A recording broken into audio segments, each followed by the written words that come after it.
All India ரேடியோவின் FM rainbow நேயர்கள் அனைவருக்கும் வணக்கம். மகளிர் தினமான இன்று நம்ம நிலையத்துக்கு வந்து பேட்டி தர பிரபலம் யாருன்னு சொல்லணும்னா அவங்கள பற்றின ஒரு சிறு குறிப்புங்க. சின்ன குழந்தைங்க சுற்றி இருந்தால் பெரியவங்களுக்கு ஹாப்பி. பெரியவங்க தவிர சின்ன குழந்தைங்க சுட்டி காட்டுற படம் தான் பூவரசம் பிபி. மார்க்கெட்டில் தேடி வாங்கினா தான் கிடைக்கும் நல்ல கருப்பட்டி. தேட்டரில் கொடுத்த காசுக்கு சந்தோஷமாக பார்த்த படம் சில்லு கருப்பட்டி. ஒரே பிரசவத்தில் 4 குழந்தைங்க பிறக்குமா? அப்படியே பிறந்தாலும் 4 குழந்தைங்களும் சூப்பராக இருக்குமா? இருக்குதே. மோதிரத்தை கொடுத்துட்டு முகம் காட்டாமல் ஓடுற சிறுவனோட நேர்மை. கேன்சர்னு தெரிஞ்சே நேசிக்க ஆரம்பிக்கிற பெண்ணோட காதல். ஆமை நடையில் அன்பை பரிமாறிக்கொள்ளும் வயதானவர்களின் நட்பு. மனைவியின் மனக்குமுறலுக்கு செவி கொடுத்து தன்னை மாற்றிக்கொள்ளும் கணவனின் புரிதல். இப்படி பல அற்புதங்களை காட்சிப்படுத்திய ஒரு திரைப்படம் தான் சில்லு கருப்பட்டி. அந்த திரைப்படத்திலிருந்து editor, also lyricist, art director, costume designer, இப்படி அந்த டிவியே வந்திருக்காப்பா அப்படின்னு நேயர்கள் நினைக்கிற நேரத்தில் இந்த பல வேலைகளை பண்ணது ஒரே ஒரு ஆள் தான். The one man army. Director Halitha Shameem தான் இன்டர்வியூக்கு வந்திருக்காங்க. வணக்கம் மேம். வணக்கம் மேம். எதிர்காலம் சினிமா தான், இனி இயக்குனர் ஆவதே லட்சியம் அப்படின்னு உங்கள் மனசுக்குள்ளே அந்த அசிரீரி ஒழிச்சது எப்போது? முதல்ல உங்களுக்கு ரொம்ப நன்றி. ஏன்னா பெரிய பில்டப்பாக இருந்தது. இல்லை, எனக்கு முதல்ல வந்து இந்த எழுத்துன்னு நான் எனக்கு புலப்பட ஆரம்பித்த போதே நான் எழுத ஆரம்பிச்சிட்டேன். கதை கவிதையெல்லாம் நான் அப்போவே எழுத ஆரம்பிச்சிட்டேன். அதனால எனக்கு சினிமா மேலே அப்போல்லாம் பெரிய மோகம் கிடையாது. நான் சொல்கிறது 5th 6th படிக்கும்போது தான் சினிமா பார்க்க ஆரம்பித்தேன். ஸோ அந்த டைமில் வந்து அப்போ எழுதுறதுக்கெலாம் இது கரெக்டான பிளாட்ஃபார்மாக இருக்கும் அப்படின்னு அப்போலேருந்து தோண ஆரம்பிச்சது. பட் 6வதுலேயே உங்களுக்கு தோண ஆரம்பிச்சது. பட் ஆத்திச்சூடி கூட மனசில் நிற்காது. பட் ஆனால் ஒரு 8th ஸ்டாண்டர்ட் வர்றப்போ தீர்க்கமாக தெரியும் நம்ம டைரக்டர் தான் ஆக போகிறோம் அப்படின்னு. 8வது படிக்கும் போதே தீர்மானமாக முடிவு எடுத்துட்டீங்களா? ஆமாம். அதாவது சிலர்லாம் வந்து 5வது படிக்கும் போதே 8வது போட்டலாம், 1வது படிக்கும் போதே 4வது போட்டலாங்கிற மாதிரி நீங்கள் அட்வான்ஸாக படிச்சிருக்கீங்கன்னு நினைக்கிறேன். மேம், சினிமா தான் அப்படின்னு நீங்கள் சூஸ் பண்ணோன்னையும் அதில் இருக்க உங்களுக்கு இன்வால்மெண்ட், அந்த கற்பனை திறன், ரொம்ப ஆர்வம் அப்படிங்கிறது தான் ரொம்ப முக்கியம். ஸோ இதெல்லாம் வரும்போது இதை ஒரு மடையில் கொண்டு போய் செலுத்தினாதான் இந்த தண்ணி வந்து கடலை போய் சேருங்கிற மாதிரி முதல்ல எந்த படத்துக்கு துணை இயக்குனராக வேலை பார்க்க நீங்கள் போனீங்க? துணை இயக்குனர் அனுபவம் உங்களை இயக்குனர் ஆகிறதுக்கு எந்த அளவுக்கு உதவிகரமாக இருந்துச்சு? நிச்சயமாக நான் வந்து இயக்குனர் ஆகிறதுக்கு நான் கஷ்டப்படலை. நான் உதவி இயக்குனர் ஆகிறதுக்கு தான் ரொம்ப கஷ்டப்பட்டேன். ஏன்னா அந்த ஃபஸ்ட்டு ஒரு 2 வருஷம் ஆச்சு நான் கரெக்டான ஒரு உதவி இயக்குனராக ஒரு படத்தில் வேலை செய்கிறதுக்கு. சரியான நபரை சந்திக்கிறது. ஆமாம், சரியான நபரை சந்திக்கிறது. அதுக்கு முன்னாடி வரைக்கும் நாங்கள் போவோம், டிஸ்கஷன் நடக்கும், யாரும் ஷூட்டிங் போக மாட்டாங்க. அப்படியே ஷூட்டிங் போனாலும் அங்கே ப்ராசஸ் சரியாக நடக்காது. இந்த மாதிரி நான் போய் எந்த இடமும் செட் ஆகாமல் வந்துக்கிட்டே இருந்தது. அதுக்கப்புறம் நான் சரியான நபர்களை பார்த்து கரெக்டாக அமைஞ்ச படம் வந்து ஓரம்போ, ஆர்யா பூஜா நடித்த புஷ்கர் சார், காயத்ரி மேம் எடுத்த அந்த படம். இன்னைக்கு ஃபீல்டில் இருக்க பலரை ஓரம்போன்னு சொல்லிட்டு வெற்றி கொடி நாட்டிட்டீங்க, சொல்லுங்கள். ஸோ அந்த படமே பார்த்திங்கன்னா எனக்கு பெரிய எக்ஸ்பீரியன்ஸுங்க. ஏன்னா 2 வருஷம் அங்கே எல்லா விஷயங்களும் அந்த படத்தில் அவ்வளோ ஒரு லேர்னிங் எக்ஸ்பீரியன்ஸாக இருந்தது. அதுக்கப்புறம் மிஷ்கின் சாரோட நந்தலாலாவில் கொஞ்ச நாள் ஒர்க் பண்ணேன். சமுத்திரகனி சாரோட நாடோடிகளில் ஒர்க் பண்ணேன். அப்புறம் திரும்ப புஷ்கர் காயத்ரி அவங்கக்கிட்ட குவார்டர் கட்டிங் ஒர்க் பண்ணேன். அதில் தான் நீங்கள் சொல்கிற மாதிரி துணை இயக்குனராக வேலை செஞ்சேன். அதுக்கு முன்னாடி வரைக்கும் உதவி இயக்குனராக இருந்து இந்த துணை இயக்குனராக வரும்போது அப்போ எனக்கு ஒரு பெரிய கமாண்ட் இருந்துச்சு. மொத்தம் ஒரு 200 பேர் இருக்காங்க அப்படின்னா அத்தனை பேரையுமே எல்லாத்தையுமே ரெடி பண்ணிவிட்டு டைரக்டர்ஸை கூப்பிட்ற அளவுக்கு ஒரு கமாண்ட் வந்ததுக்கப்புறம் தான் நம்ம டைரக்ஷனுக்கான ஒரு அடித்தளமாக அது இருந்துச்சு. பெரிய கான்ஃபிடென்ஸ் கிடைச்சிது. அதான் எனக்கு என்ன இந்த ஒர்க் பண்ணனால ஒரே விஷயம் என்னென்னா, நான் யார்கிட்டையுமே எந்த ப்ரொடியூசர்ஸ்கிட்டையுமே நான் போய் அப்ரோச் பண்ணதே கிடையாது. என் கதையை கொடுத்தோம் அந்த மாதிரிலாம் அப்ரோச் பண்ணதே கிடையாது. நம்ம விளம்பரம் வேண்டுமா? இல்லைங்க, அது இப்போ நம்ம ப்ரூவ் பண்ணல. படம் எடுக்கிறதுக்கு முன்னாடியே நம்ம வந்து நல்லா வேலை செய்வோம் அப்படிங்கிறது வந்து தெரிஞ்சுக்கிட்டாங்க. அதுதான் மேம். நீங்கள் வந்து புஷ்கர் காயத்ரி மேம், மிஷ்கின் சார், இன்னும் நிறைய சமுத்திரகனி சார் இப்படியெல்லாம் ஒர்க் பண்ணியிருக்கீங்க. இது வந்து ஒவ்வொருத்தர்கிட்ட இருந்து அந்த தனித்திறமை என்னன்னு கற்றுக்கணும் அப்படிங்கிறதுக்காக ஒவ்வொரு இயக்குநர்கள்ட்டையா ஒர்க் பண்ணீங்களா? இல்லை ஒரு கால இடைவெளியில் இவங்கள்ட்ட ப்ராஜெக்ட் இருந்துச்சுன்னு மாறின திட்டமிடலாம்? ரெண்டுமே உண்மைதான். ஏன்னா அப்பப்போ அவங்களுக்கு என்ன ப்ராஜெக்ட் கிடைக்குது, அப்பப்போ யார் ஷூட்டிங் போகிறாங்க அப்படிங்கிற ஒரு விஷயமும் இருக்குது. அதே நேரம் எனக்கு யூஸ்ஃபுல்லாக இருந்தது வந்து வேறு ஸ்கூல் ஆஃப் தாட்ஸில் ஒர்க் பண்ணணும் அப்படிங்கிறதும் இருந்தது. சூப்பராக சொல்லிட்டீங்க மேம். சிறு பொறியே பெருந்தீ அப்படிம்பாங்க. ஒரு சின்ன ஸ்பார்க் தான் அதுக்கப்புறம் ஃபயராக மாறும் அப்படிம்பாங்க. சிறு துளி பெரு வெள்ளம் அப்படின்னு சொல்லுவாங்க. நீங்கள் உதவி இயக்குனராக பல இயக்குனர்கள்ட்ட ஒர்க் பண்ணிட்டு இருக்கும்போது பூவரசம் பிபி திரைப்படத்துக்கான கரு உங்களுக்குள்ள உரு கொண்டது எப்போது? என்னன்னா பூவரசம் பிபிக்கு என்ன சொல்ல வந்தேன்னா, பூவரசம் பிபிக்கு முன்னாடி வேறு ஒரு ஸ்கிரிப்ட் எழுதியிருந்தேன். அந்த ஸ்கிரிப்டை படமாகிறதுக்கு ஒரு சின்ன ஒரு விஷயம் தேவைப்பட்டுச்சு. அதாவது 2 பேருமே ஸ்டார் காஸ்ட்டாக வேணும்னு கேட்டிருந்தாங்க, அப்பா அம்மாங்க. ஸோ அது வந்து எனக்கு கொஞ்சம் சிக்கலாக இருந்த டைமில் நம்ம இண்டிபெண்ட்டாக ஏன் ஒரு படம் பண்ணக்கூடாது அப்படின்னு வந்து தான். பூவரசன் பிபிங்கிறது வந்து தமிழில் வந்து முக்கியமான ஒரு இண்டிபெண்ட் ஃபிலிம் மேக்கிங் அதான் சொல்லுவாங்க. நிறைய பேர் வந்து அசிஸ்டன்ட் டைரக்டர்ஸ்க்கு வந்து அது ஒரு ஐ ஓப்பனராக இருந்தது அந்த படம். ஏன்னா பூவரசன் பிபின்னு எதுக்கு எடுக்க ஆரம்பிச்சேன்னா அது ஒரு இண்டிபெண்ட். ஃபஸ்ட்டு வந்து கருவெல்லாம் வர்றதுக்கு முன்னாடி நான் ஒரு இண்டிபெண்ட்டாக ஒரு படம் எடுக்கணும்னு நினச்சி நான் ஊரில் கேமரா 5D வந்த புதுசு இல்லையா அந்த டைமில் எல்லாருக்கும் அந்த ஒரு மோகம் இருக்கும். 5D கேமரா வச்சு ஃபோட்டோகிராஃப் எடுத்துக்கிட்டு இருந்தேன். நம்ம அமராவதி ஆற்றுக்கிட்டே எடுத்துக்கிட்டு இருக்கேன். அப்போ அன்னைக்கு வந்து கடைசி நாள் ஸ்கூல் முடிச்சுட்டு பிள்ளைகளாக ஓடி வந்து ஒரு சந்தோஷம் இருக்கும்ல அவங்களுக்கு. ஃபுல்லாக அவங்க சட்டையிலலாம் இங்க் இருக்கும், இங்கு விளையாண்டுருப்பாங்க. அவ்வளோ குதூகலமாக வர பசங்க, லாஸ்ட் டே ஆனுவல் எக்ஸாம் முடிச்சுட்டு வர பசங்க, அவங்கள ஃபோட்டோ எடுத்தேன். சரிங்களா? அதுக்கப்புறம் ஒரு 2-3 நாள் கழித்து பேப்பரில் செய்தி வருது, இந்த மாதிரி அந்த அமராவதி ஆற்றுக்கிட்ட வந்து ஒரு பொண்ணு கேங் ரேப் பண்ணியிருக்காங்க அப்படின்னு சொல்லிட்டு. அப்போ ரொம்ப எனக்கு வந்த விஷுவல் எல்லாமே இந்த பசங்களாக இருந்தாங்க. ஓகே, அவங்க நடமாட்டிட்டு இருக்க இடம் அங்கன்னா யாரும் துணைக்கு பேரண்ட்ஸ்லாம் வரமாட்டாங்க, ஜாலியாக அவங்க எங்கே வேணாலும் அவங்க வாட்டுக்கு போகலாம் வரலாம். ஸோ அந்த மாதிரி இருக்கிற இடத்துல வந்து அவங்க இதை பார்த்துட்டாங்கன்னா எவ்வளோ பெரிய ஒரு வயலன்ஸை வந்து அவங்கள இந்த சொசைட்டி அவங்க கண்ணுக்கு திணிக்குது அப்படிங்கிறது தான் ரொம்ப டிஸ்டர்பிங்காக இருந்துச்சு. அதுதான் வந்து பூவரசன் பிபிக்கான கரு. அப்புறம் நீங்கள் வந்து பூவரசன் பிபி பற்றி சொல்கிறதே எனக்கு ரொம்ப சந்தோஷமாக இருக்குது, ரொம்ப நாஸ்டாலஜிக்காக இருக்குது. ஏன்னா சில்லு கருப்பட்டியே இப்போ அந்த அலை ஓயிற டைமில் எல்லோரும் அதை பற்றி பேசிட்டு இருக்கும்போது நீங்கள் பூவரசன் பிபி பற்றி இவ்வளோ விலாவரியாக பேசுகிறது ரொம்ப சந்தோஷமாக இருக்குது. ஏன்னா இத்தனை வருஷம் கழித்து நான் கேட்குறேன். நான் பூவரசன் பிபி பார்த்துட்டே கண்டிப்பாக வந்து சில்லு கருப்பட்டி நல்லா இருக்கும் அப்படின்னு ஒரு முடிவுக்கு வந்துட்டேன். பூவரசன் பிபி கதையை நீங்கள் சொல்லிட்டீங்க, அது கதையாக உருக்கொண்டது ஏன்னா செய்தித்தாளில் நீங்கள் படித்த ஒரு செய்தி. ஏன்னா இளைஞர்கள் கேட்டுட்டு இருக்க எல்லாருக்குமே ரொம்ப முக்கியமான ஒரு விஷயம், நாட்டு நடப்பில் நம்ம எவ்வளோ அப்டேட்டடாக இருக்கிறோம் அப்படிங்கிறது ரொம்ப முக்கியம். பூவரசன் பிபியை நான் பார்த்துட்டேன், ஹாப்பியாக ஃபீல் பண்ணிட்டேன். இந்த ஸ்கிரிப்டை நீங்களும் எழுதி முடிச்சிட்டீங்க. இது போய் ஒரு தரகர், அதாவது ஒரு ப்ரொடியூசர்கிட்ட போய் சேரணும். அந்த ப்ரொடியூசர் இந்த கதைக்கு ஓகே சொல்லணும். அப்படின்னா தான் அது திரையரங்கத்தில் வந்து கைத்தட்டலாம் மாறி உங்களோட உழைப்புக்கான அங்கீகாரம் கிடைக்கும். எத்தனை தயாரிப்பாளர்கள் கிட்ட பூவரசன் பிபிக்கான கதையை கொண்டு போய் சொன்னீங்க? அதுதான் நான் உங்ககிட்ட சொல்லிட்டு இருந்தேன் இல்லையா, நான் துணை இயக்குனராக உதவி இயக்குனராக வேலை செய்யும்போது நான் யார்கிட்டையும் போய் ப்ரொடியூசர்கிட்ட அப்ரோச் பண்ணுற மாதிரி நிலைமை இல்லை. அவங்க தான் வந்து நம்மக்கிட்ட காசு இருக்கா, கதை இருக்கா அப்படிங்கிற மாதிரி சரிக்கு சமமாக பேசுகிற அளவுக்கான ஒரு இதில் தான் இருந்துச்சு. நிறைய பேர் 2-3 பேர் என்கிட்ட கேட்டிருந்தாங்க. ஸோ அப்போ வந்து இன்னொரு ஸ்கிரிப்டுக்கு நான் ட்ரை பண்ணிட்டு இருந்தேன். இப்போ பூவரசன் பிபிங்கிறது இண்டிபெண்ட் நான் சொல்கிறேன், அதுக்கு ரீசன் அதுதான். ஏன்னா மிகப்பெரிய ஒரு தயாரிப்பாளர்கள், ஒரு பெரிய ஒரு யூனியனில் இருக்க ஆட்கள் இவங்க எல்லாமே தேவையில்லை. நம்ம ஒரு சின்னதாக பண்ணாதான் இது நல்லா இருக்கும் அப்படின்னு. ஏன்னா இந்த ஐடியாவே வந்து இந்த சின்ன பசங்க அப்படிங்கும்போது நம்ம இண்டிபெண்ட்டாக பண்ணலாம். இன்னும் டெக்னாலஜி அவ்வளோ தூரம் வந்திருக்கு அப்படிங்கும்போது வெளியூர்லலாம் பண்ணுறாங்க, நம்ம ஏன் பண்ணக்கூடாது அப்படின்னு ஒரு தாட் வந்துருச்சு. அதனால இது அந்த ரெகுலராக போய் ப்ரொடியூசர்கிட்ட கதை சொல்லி அட்வான்ஸ் வாங்குற மாதிரியான இதுவே கிடையாது.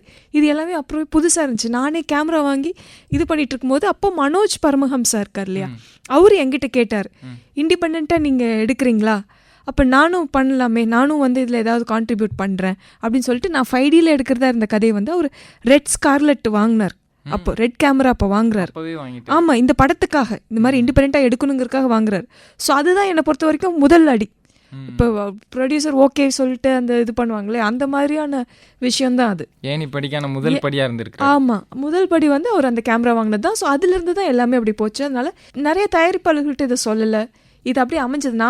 நான் முதல்ல 5D எடுத்துகிட்டு போகணுங்கிறது முதல் படியாக இருக்கலாம். அதுக்கப்புறம் அவர் கரெக்டாக இப்படி தான் பண்ணணும்னு சொல்லி ஏணி கண்டு போய் நகர்த்தி ஒரு இடத்துல கரெக்டாக வச்சாரு, அப்படியே போயிட்டு இருந்தோம். சின்ன குழந்தைங்களோட முகம்தான் வந்து பலரோட வாட்ஸ்அப் டிபி. அற்புதமான படம்னா பூவரசன் பிபி. அந்த திரைப்படத்துக்கான கதாபாத்திர தேர்வு எப்படி நடைபெற்றுச்சு? அண்ட் வந்து பொள்ளாச்சியை வந்து நீங்கள் தேர்வு செய்ய காரணம்?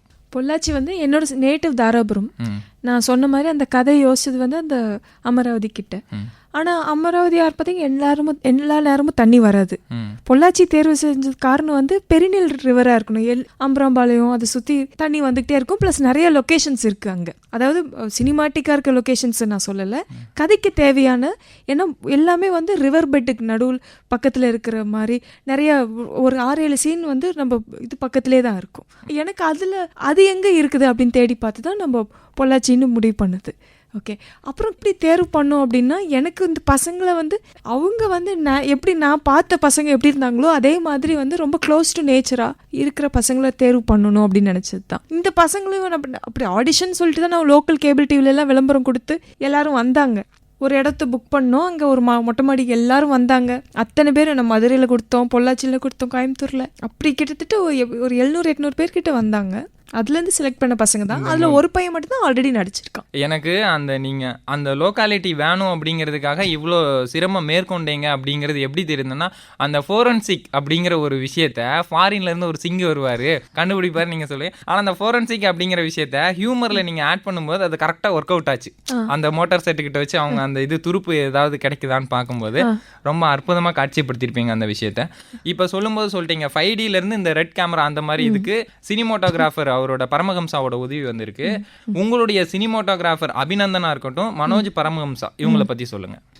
நான் படிச்சுட்டு இருக்கும்போது எங்க சீனியர்ஸ்க்குலாம் நிறைய ப்ராஜெக்ட் அவர் ஹெல்ப் பண்ணி கொடுப்பார். சில காம்ப்ளிகேட்டட் ஷார்ட்ஸ்லாம் இருந்தால் இது இப்படி பண்ணலாம் அப்படின்னு சொல்லி நிறைய லாஜிஸ்டிக்ஸ் ஒர்க் பண்ணி கொடுப்பார் அவர். ஸோ எனக்கு அப்படி தான் மனோஜ் தெரியும். ஏன்னா எங்கள் லெக்சரரோட ரூம்மேட் அண்ட் ஃப்ரெண்டு. ஸோ அவங்களோட அவுட்புட்டாக ஈரம் வரும்போது அப்புறம் அறிவழகனும் எனக்கு அதுக்கு முன்னாடியே தெரியும், ஈரமோட டைரக்டர். ஸோ அப்போ நம்ம ஒரு ஸ்டூடெண்ட்ஸாக இருக்கும், ஒரு ஸ்டூடெண்ட்ஸாக இருந்தவங்க வந்துட்டு இப்படி ஒரு அவுட்புட் கொடுக்குறாங்கும் போது அவங்க மேலே மிகப்பெரிய ஒரு மரியாதை வந்தது. ஓகே, ஸோ அப்படி தான் எங்கள் சீனியர்ஸ்லாம் போய் கேட்குற மாதிரி தான் நம்மளும் அவரு எனக்கு அறிமுகமாகறாரு. நான் பண்ணி வச்சிருக்க ஸ்கிரிப்ட் சொல்லவும் தான் அவர் ரொம்ப இம்ப்ரெஸ் ஆகி கூட ட்ராவல் பண்ணதுக்கு ரீசன் வந்து அந்த ஸ்கிரிப்டும் அந்த ஐடியாலஜி ஒத்து போனது தான் மனோஜ் பரமஹம்சா பொறுத்த வரைக்கும். அண்ட் அபிநந்தன் வந்து மனோஜ் கிட்ட ஒர்க் பண்ணார் அசிஸ்டண்ட்டாக. நான் ஒரு ஷார்ட் ஃபிலிம் பண்ணேன், அதில் மனோஜ் ஷூட் பண்ணார், அபிநந்தன் அசிஸ்டண்ட்டாக ஒர்க் பண்ணார். ஸோ அப்போலேருந்து அபிநந்தன் எனக்கு நல்லா தெரியும். மேம், உடைந்த உள்ளத்திற்கு உகந்த மருந்து இசையே அப்படின்னு சொல்லுவாங்க. உணர்ச்சியின் சுருக்கெழுத்தே இசை அப்படின்னு சொல்லுவாங்க. இப்படி இசையை பற்றி நிறைய சொல்லலாம். சில்லுக்கருப்பட்டியில் பின்னணி இசை பிரமாதமாக இருந்துச்சு, அப்படியே பின்னி பெடல் எடுத்துச்சுன்னு சொல்லலாம். வசனத்துக்கும் பல இடங்களில் வலு சேர்த்துச்சு அந்த மைல்டாக போகிற பின்னணி இசை. ஒரு படத்துக்கு இசை எந்த அளவுக்கு முக்கியம் அப்படிங்கிறத இயக்குனராக சொல்லுங்கள். ரொம்ப முக்கியமாக நினைக்கிறேன். ஏன்னா இசையை விட ரொம்ப முக்கியம் வந்து சவுண்ட் எஃபெக்ட்ஸ். நம்ம டைலாக் எடுத்துட்டு அதுக்கான கரெக்டான ஒளி வடிவமைப்பு பண்ணிட்டாலே உங்களுக்கு அது படமாக வந்துடும். எல்லாமே உங்களுக்கு நம்புற மாதிரியான எல்லா விஷயங்களும் இருக்கும். பட் அதை மீறி உங்களை வந்துட்டு கண்ணீர் இங்கே இருக்கும் தெரியுமா, அதை இங்கே கொண்டு வர்றது வந்து இசையால் தான் முடியும். ஸோ நம்ம ஆல்மோஸ்ட் எல்லாத்துக்கும் அப்படி ஒரு நெகிழ்ச்சியாக இருக்கும்போது அதை அப்படியே உடஞ்சி நம்மளை அழ வைக்கிறதும் அப்படியே வெடித்து சிரிக்க வைக்கிறதும் எல்லா விஷயமும் அந்த இசையில் தான் இருக்குது, பின்னணி இசையில் தான். ஸோ பயங்கரமாக அதுதான் நம்மளுக்கு என்ஹான்ஸ் பண்ணும் இல்லைங்களா, மெருகேற்றும் கதையை. அதனால இசைங்கிறது ரொம்ப முக்கியம். ஒரு இமோஷன் வந்து அங்கே ஒன்றும் சொல்கிறதுக்கு முன்னாடியே வந்துடும். அதெல்லாம் அந்த பிளேஸ்மெண்ட்டுங்கிறது ரொம்ப முக்கியம். எந்த அளவில் இருக்குங்கிறது ரொம்ப முக்கியம். மியூசிக் டைரக்டரும் முன்கூட்டியே அதை பேசி அதை அழகாக பண்ணால் ரொம்ப கோர்வையாக நல்லா வரும் அப்படின்னு நினைக்கிறேன். முதல் படத்தில் அருள்தேவ் வந்து இசையமைப்பாளராக இருப்பார். இதில் பிரதீப் குமார் அந்த சிங்கர் வந்து மியூசிக் டைரக்டராக சூப்பராக அறிமுகப்படுத்திட்டீங்க. மேம், பெயருக்கு ஏற்றார் போல் இயல்பும் பெரும்பாலும் ஒத்துப்போகும் அப்படின்னு சொல்லுவாங்க. ஒருத்தங்க பேருக்கு ஏற்றாப்லே அவங்களோட கேரக்டர் இருக்கும்ட்டு. உங்கள் பேர் வந்து ஹலிதா ஷமீம். அந்த பேர்லேயே மீம்னு இருக்குது. படத்துலேயும் வந்து நீங்கள் மீம் கேரக்டர் ஒன்று வச்சுருக்கீங்க. அதை தாண்டி உங்கள் வசனங்கள் வந்து ஹைக்கூ கவிதைகள் மாதிரி ஜென் தத்துவம் மாதிரி நச்சுன்னு இருந்துச்சு. இந்த வசனங்களுக்கு நீங்கள் எப்படி மெனக்கிட்டீங்க? அந்த வசனங்கள் எப்படி உருவாகுது, அதை பற்றி சொல்லுங்கள். எனக்கு திரும்பவும் எனக்கு இங்கே ரொம்ப சந்தோஷப்படுறது வந்து எல்லோரும் சில்லுக்கருப்பட்டியில் தான் அதை நோட்டீஸ் பண்ணாங்க. பூவரசன் பிபியோட வசனங்கள் வந்து அந்த டைமில் பேசினாங்க ஒழிய அதுக்கான பெரிய அங்கீகாரம் அந்த மாதிரி வெறும் வசனம் அப்படின்ட்டு அப்படிலாம் யாருமே இது பண்ணலை. அதை நீங்கள் சொல்கிற மாதிரி எனக்கு ஸ்ட்ரென்த். இப்போ நான் என்ன ஷார்ட் ஃபிலிம் பண்ணாலும் எது பண்ணாலும் முதல்ல என்ன பண்ணிடுவாங்க, வசனம் நல்லா இருக்குது அப்படின்ட்டுருவாங்க. எனக்கு அது மட்டும் கேட்கவே கூடாதுங்கிற மாதிரி ஆகிடும். ஏன்னா படமாக நல்லா இருக்குன்னு சொல்கிறது தான் நம்ம எதிர்பார்ப்போம். ஆனால் அதே வந்து ஒரு துருத்திட்டு தெரியக்கூடாதுங்கிறது நான் ரொம்ப கவனமாக தான் இருப்பேன். பட் சில்லுக்கருப்பட்டி பொறுத்த வரைக்கும் அது உரையாடல்கள் தான் ரொம்ப முக்கியம். அதனால எனக்கு சரி இது ஒரு வசனமாக இருக்கிறது ஒரு கான்வர்சேஷனல் படங்கிறதுனால அது பிரச்சனை இல்லை. ஏன்னா வெறுமன ஒரு முன்பின் அறிமுகம் இல்லாத 2 நபர்களுக்குள்ளே இருக்கிற சுவாரஸ்யமான உரையாடல்கள் தான் மையமே. அப்படிங்கும்போது இது ஓகே அப்படின்னு தான் இருந்தது. பூவரசன் பிபினா அது பசங்க வந்து எப்போவுமே ஒரு மாதிரி இதாக தானே பேசுவாங்க. நம்ம ஒன்று சொன்னோம்னா ஏதோ ஒன்று அவங்க கவுண்டர் கொடுப்பாங்க. ஏன்னா அவங்களுக்கு தான் வந்து இந்த வேர்ட் ப்ளே, இந்த எதுக மோனையெல்லாம் வந்து கரெக்டாக பிடிச்சி இதெல்லாம் பண்ணுவாங்க. ஸோ அதனால தான் பசங்க பாயிண்ட் ஆஃப் வியூவில் கதைங்கிறனால அது அந்த மாதிரி பண்ணுது. மேம், உங்களுடைய வசனங்களில் டர்டில்ஸ் வாக் அதில் வந்து இந்த வயசானதுக்கு அடையாளமாக அந்த நரைச்ச முடி வந்துட்டுனா நம்ம கண்ணாடியை பார்க்கறது இல்லை. அப்புறம் இன்னொரு இடத்துல இன்வாலிட் இன்விசிபிள் யங்ஸ்டர்ஸுக்கு நம்ம வந்து கண்ணுக்கே தெரியறது இல்லை அப்படின்னு இருக்கும். டர்டில்ஸ் வாக்கில் நீங்கள் வச்ச ஒவ்வொரு வேர்டுமே கவித்துவமாக இருக்கும். ஏன்னா அவர் தான் மனைவியை பிரிஞ்சதை பற்றி இந்த ஒரு பெண்மணிகிட்ட சொல்லும்போது அவள் நெத்தி முடி சுருங்குறது, அவ கண்ணு எமைக்கிறது, கதவு இடுக்குல கையை வச்சிடக்கூடாது, நிலைக்கு அடியில் தட்டிட்டு போ, இதெல்லாம் வந்து அந்த வாழ்வியலோட இருந்து நிறைய வயதானவர்களோட இருந்தால் தான் அந்த சொல்லு வந்து எளிதாக அந்த தேன் வந்து அப்படியே பாத்திரத்தில் வந்து உட்காரும். உங்களுக்கு அது வசப்பட்டது எப்படி? என்னென்னா நிறையா நீங்கள் சொல்கிற மாதிரி நான் ஒன்று சின்ன பிள்ளைங்களோட ரொம்ப க்ளோஸாக இருப்பேன். அப்புறம் கொஞ்சம் வயசானவங்க கூட ரொம்ப. எங்கள் வீட்டுக்கு ஆப்போசிட்லேயே ஒரு தாத்தா ஒருத்தர் இருக்கார். அவருக்கு வந்துட்டு கொஞ்சம் நாள் பெட் ரிடனாக இருந்தார். அப்போது என்னென்னா அவர்கிட்ட நான் போய் கேட்டேன், தாத்தா உங்கள் பேர் என்ன அப்படின்ட்டு. எல்லோரும் வேறு ஒரு இதில் கூப்பிடுவாங்க அவரை. உங்கள் பேர் என்னன்னு கேட்டேன்னா அவருக்கு ரொம்ப சந்தோஷமாயிருச்சு. என் பேர் அம்மா இந்தாம்மான்னு சொல்லிட்டு என்ன பண்ணுறாரு, அவர் பீரோ திறந்து அவர் லெட்ரு எடுத்து, அவர் பேர் பேங்க்லேருந்து வந்திருக்கோம்ல லெட்ரு, அதை எடுத்து பாருமா இதான் என் பேருன்னு சொல்லிக்கிட்டே இருக்காரு. அப்போ அவர் பேரை வந்து கிட்டத்தட்ட 10-20 வருஷமா யாரும் கேட்கல, சொல்றதுக்கான வாய்ப்பே அவருக்கு இல்லாமல் இருந்திருக்கு. எவ்வளோ பெரிய அந்த தனிமை. ஓகே, ஸோ இந்த மாதிரியான நபர்கள் நம்ம நிறைய. அவர் எனக்கு ரொம்ப நல்ல ஃப்ரெண்டு. அவருக்கு என்னன்னா அவங்கள வந்து இன்வாலிட், நீங்கள் சொன்ன மாதிரி அவங்கள வந்து ரொம்ப நம்ம உபயோகமாக தான் இருக்கும்னு ஃபீல் பண்ண வைக்கணும். அதனால நான் என்ன பண்ணுவேன்னா, ஏதாச்சும் இந்த ஊறுகாய் புதுசாக பாட்டில்லாம் இருக்குல்ல, தாத்தா திறந்து கொடுங்க அப்படின்னா அவர் திறந்து கொடுங்க, அதில் அவருக்கு ஒரு பெருமை இருக்கும். ஸோ அவரால் என்னால் முடியாதது அவரால் ஏதோ ஒன்று முடியுது அப்படின்னா அவங்களுக்கு ஒரு சந்தோஷம் இருக்கும். இப்படி அவங்கள புரிஞ்சு, ஏன்னா அவங்களோடே தான் நான் தனியாக இருப்பேன் எங்கள் வீட்டில். இங்கே அவர் தனியாக இருப்பார். ஸோ நாங்கள் 2 பேரும் பயங்கர ஃப்ரெண்ட்ஸு. அந்த தாத்தாவுக்கு நாங்களும் நன்றி சொல்றோம். ஏன்னா ஒரு உணர்வை கடத்துறதுக்கு சொற்கள் ரொம்ப முக்கியம். அந்த சொற்களும் இவ்வளோ எளிதா போய் உள்ளுக்குள்ள இருக்குதுன்னா மிகப்பெரிய பாராட்டுகள் அவருக்கும் உங்களுக்கும். அப்படிதான். சில்லு கருப்பட்டியில் அசுர உழைப்பை போட்டிருந்தாலும் சிறு களைப்பு கூட இல்லாமல் அவ்வளோ சூப்பராக புத்துணர்ச்சியாக நம்மள்கிட்ட பேட்டி தரதுக்காக உட்காந்துருக்காங்க. மகளிர் தினமான இன்னைக்கு பெண்மையை பறைசாற்ற வகையில் அவங்க வந்து எவ்வளோ ஆண்களுக்கு உறுதுணையாக இருக்கிறாங்க அப்படிங்கிறது சமூகத்தில் அன்றாடம் வீட்டில் தாய், மனைவி, தங்கைன்னு எல்லாருக்குமே சப்போர்ட்டாக இருக்கிறாங்க. அவங்கள பற்றி நம்ம கேட்கணும். முதல் கேள்வி, பெண்களோட வளர்ச்சிக்கும் முன்னேற்றத்துக்கும் என்னென்ன விஷயங்கள் தடையாக இருக்குது, அவங்க எதையெல்லாம் தாண்டி இன்னும் வளரணும் அப்படின்னு நீங்கள் சொல்ல விரும்புகிறீங்க?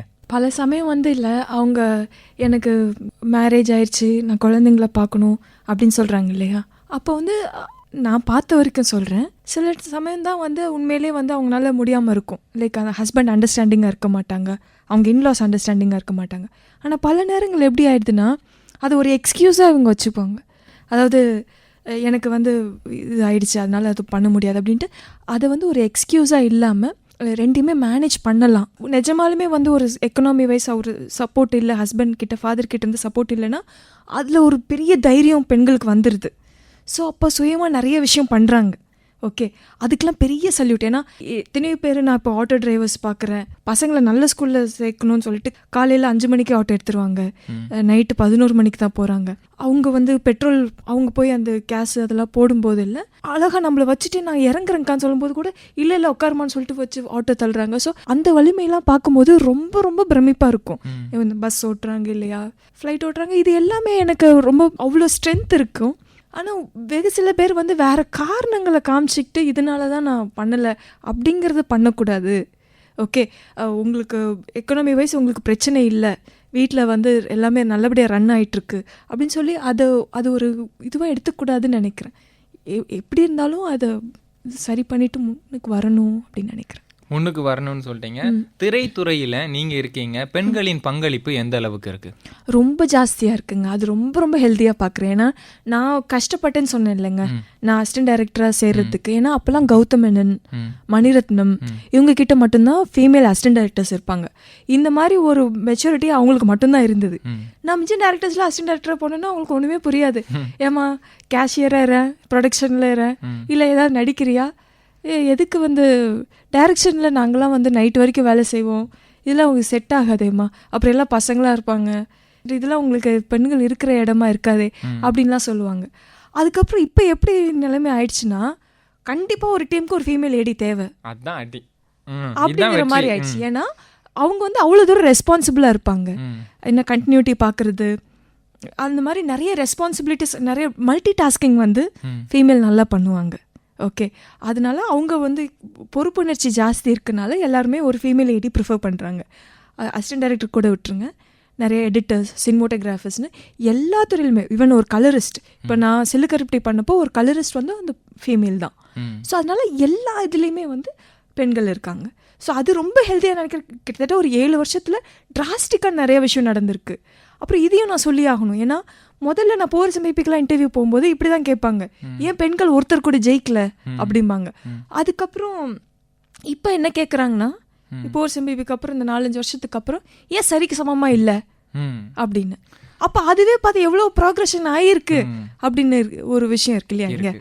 அதுதான், அது ரொம்ப சந்தோஷமா இருக்கு அந்த கேள்வி எனக்கு.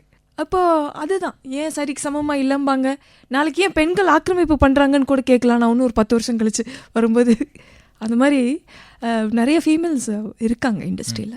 உங்களுக்கு வந்து இண்டஸ்ட்ரியில் ஜெயிக்கிறதுக்கு உந்துதலாக இருந்தவங்க இல்லை முன்மாதிரியாக இருந்தவங்க, அவங்கள பற்றி சொல்லுங்கள். நான் டைரக்டர் ஆகணும்னு இது பண்ணும்போது எனக்கு அப்போ ஒரு மிகப்பெரிய ஒரு ஃபீமேல் டைரக்டர் வந்து எனக்கு இன்ஸ்பிரேஷனாக இருந்ததில்லை. ஃபீமேல் வந்து டைரக்ஷன் இருப்பாங்களான்னு கூட எனக்கு தெரியாது. நான் இங்கே வந்ததுக்கப்புறம் ஒர்க் பண்ணதுக்கப்புறம் தான் எனக்கு மீரா நாயர், அப்புறம் அடுத்து உலக சினிமா பார்க்கும்போது இதெல்லாம் தெரியும்.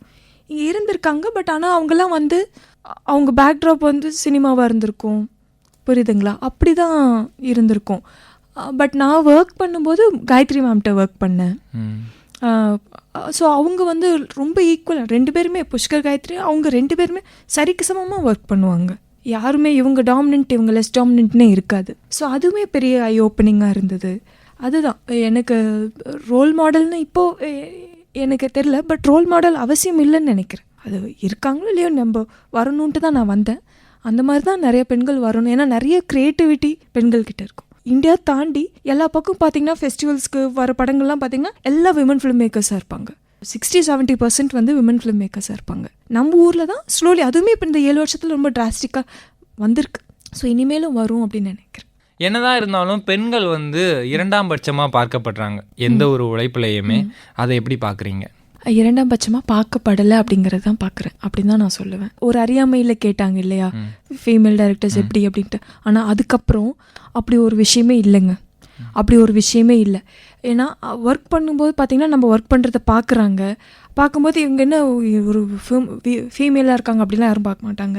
நடிக்க வரவங்க வந்துட்டு இவங்க ஃபீமேலாக இருக்காங்க, இவங்கள்ட்ட எப்படி நம்ம நடிச்சு காட்டுறதுன்னு பார்க்க மாட்டாங்க, புரியுதுங்களா. ஸோ எங்கேயுமே 2ஆவது பட்சமாக அப்படிலாம் யாரும் அந்த ஒரு இதுவே இல்லை, பிரித்து கூட பார்க்க மாட்டாங்க. ஃபீமேல் ஃபிலிம் மேக்கராக என்னை வந்து அடையாளப்படுத்தவே கிடையாது. இங்கே மீடியாவில் வரும்போது தான் வந்து சொல்கிறாங்க இந்த மாதிரி நான் ஃபீமேல் ஃபிலிம் மேக்கர் அப்படின்ட்டு. நான் ஒர்க் பண்ணும்போது நான் ஒரு ஃபிலிம் மேக்கர், அவ்வளோதான். ஸோ இங்கே 2ஆவது பட்சமாக பார்க்குறங்கிறது அது ரொம்ப தப்பாக இருக்குன்னு நினைக்கிறேன். அப்படி கிடையவே கிடையாது. மாடிக்கு அழகு சின்ன பூந்தொட்டி, மனசுக்கு பிடிச்ச படம்னா சில்லு கருப்பட்டி. அந்த இயக்குனர் ஹலிதா ஷமீம் தான் அற்புதமான பெண்கள் முன்னேறதுக்கு என்ன, பெண்களுக்கு தடைகளாக இருக்கிறது என்ன அப்படிங்கிற விஷயங்கள்லாம் அலசி ஆராய்ஞ்சு ரொம்ப சூப்பராக சொல்லிட்டாங்க. மிக்க நன்றி மேம். நிலையத்திற்கு வந்ததற்கும் பெண்களின் முன்னேற்றம் குறித்து நீங்கள் கொடுத்த தகவலுக்கும் மிக்க நன்றி. ரொம்ப நன்றி. ஏன்னா இவ்வளோ தூரம் 2 படத்தையுமே நீங்கள் அவ்வளோ தூரம் புரிஞ்சிருக்கீங்க. மகளிர் தினத்துக்கு இங்கே வந்து பேசுனது ரொம்ப சந்தோஷமாக இருக்குது. ரொம்ப நன்றி.